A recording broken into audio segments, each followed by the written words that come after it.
Bonjour, et voyons donc pourquoi et pour quelles raisons les propriétaires peuvent vendre ou simplement se débarrasser d'une Nissan Almera d'occasion. Tout d'abord, la taille de la cabine. Et en taille générale, avec une identité globale complète, l'Almera est 30 cm plus longue que la Logan, dont près de 6 cm ont été consacrés à l'augmentation de l'empattement. C'est bon pour les passagers arrière et pour le coffre. Surtout pour les passagers, il n'y a pas eu et il n'y a toujours rien de comparable dans cette classe. Qu'est-ce qu'il y a? Toutes les berlines à faire n'ont pas une telle réserve d'air pour les genoux. Deuxièmement, la douceur de roulement. Oui, nous parlons de la voiture la plus économique, mais pour la deuxième fois nous recourons à la comparaison avec des berlines d'affaires qui sont loin d'Almera. Et ce n'est pas en vain que l'on compare, car non seulement il est spacieux, comme dans Business, mais la douceur de roulement n'est pas du tout économique. Non, pas Mercedes, bien sûr, mais certainement pas une compagnie aérienne low cost non plus. Il est d'autant plus surprenant qu'Almera ne soit pas devenu un monopole des flottes de taxis. C'est une voiture absolument idéale pour transporter des passagers, confortable, fluide, peu coûteuse, durable. Pauvreté, ceci, bien sûr, n'est pas un vice, mais cela n'a rien de bon non plus.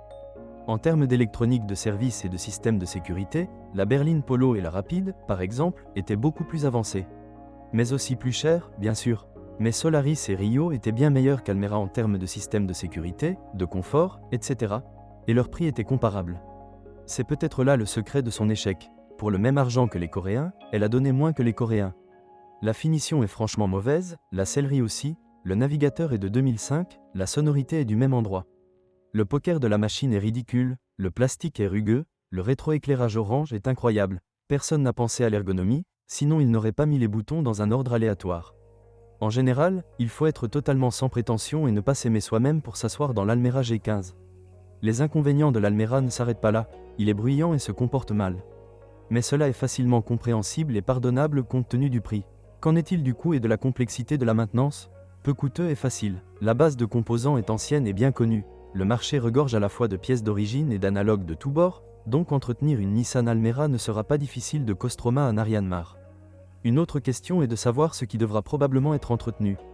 Et même imprévu, les Almera des premières années étaient assez rudimentaires. Il y avait beaucoup de défauts de production, mais ils auraient dû être réparés par l'ancien propriétaire sous garantie. Par exemple, des problèmes de carrosserie et des problèmes purement d'assemblage.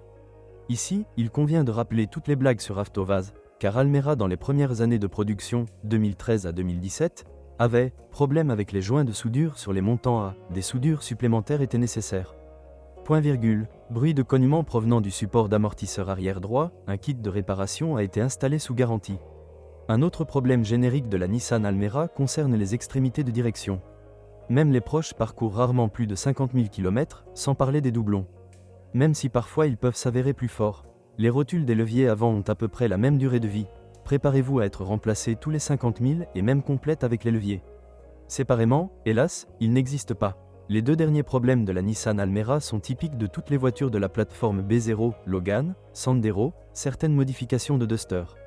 Ainsi que la fragilité de l'intérieur, abrasion de la sellerie, et le dysfonctionnement de l'interrupteur droit sous le volant jusqu'à la panne totale. Ce sont les éléments que vous devez d'abord prendre en compte lors du choix d'un Almera et vous y préparer. La situation est un peu plus simple avec les unités fondamentales. Par exemple, un moteur de 1,6 litres K4M, bien entretenu, peut parcourir un demi-million de kilomètres sans intervention chirurgicale.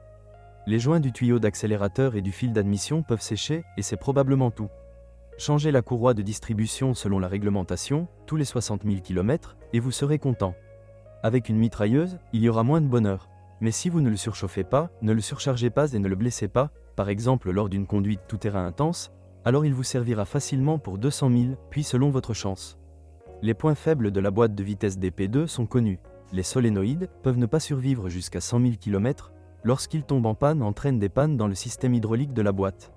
Il y a d'abord des coups de pied, puis il est nécessaire de se rendre dans un centre de service pour réviser complètement l'unité. Il vaut donc mieux ne pas tarder, et dès les premiers symptômes, remplacer les deux solénoïdes. Eh bien, ne chauffez pas la boîte. Elle n'aime pas les températures élevées, qui font griller les embrayages. Par conséquent, vous ne devriez pas constamment conduire en mode kickdown, vous devez y aller plus doucement. Et changer l'huile tous les 60 000 km. Vous ne voulez pas du tout de maux de tête? Prenez la version avec mécanique. Il n'y a tout simplement pas de maladies infantiles là-bas. Les gros composants de suspension tels que les amortisseurs ne le sont pas non plus. Ces conseils de direction ne durent pas longtemps, mais les jambes de force durent encore et encore. Mais la direction assistée peut ajouter de l'huile, et ce n'est pas un compliment. L'huile peut être expulsée par le capteur de pression, quelle ironie. Il peut être traité en remplaçant le capteur, même si tout peut se reproduire. Almera était souvent utilisée dans les taxis, elle est mal desservie, vous devrez donc examiner plus d'une douzaine d'options avant d'en trouver une décente. Mais vous le trouverez certainement, car il y a beaucoup de voitures sur le marché, et vous serez satisfait pendant toute leur durée de vie. Almera est sans prétention, facile à entretenir, spacieux et confortable. Pour la moyenne du marché de 459 000, on ne peut rien demander de mieux.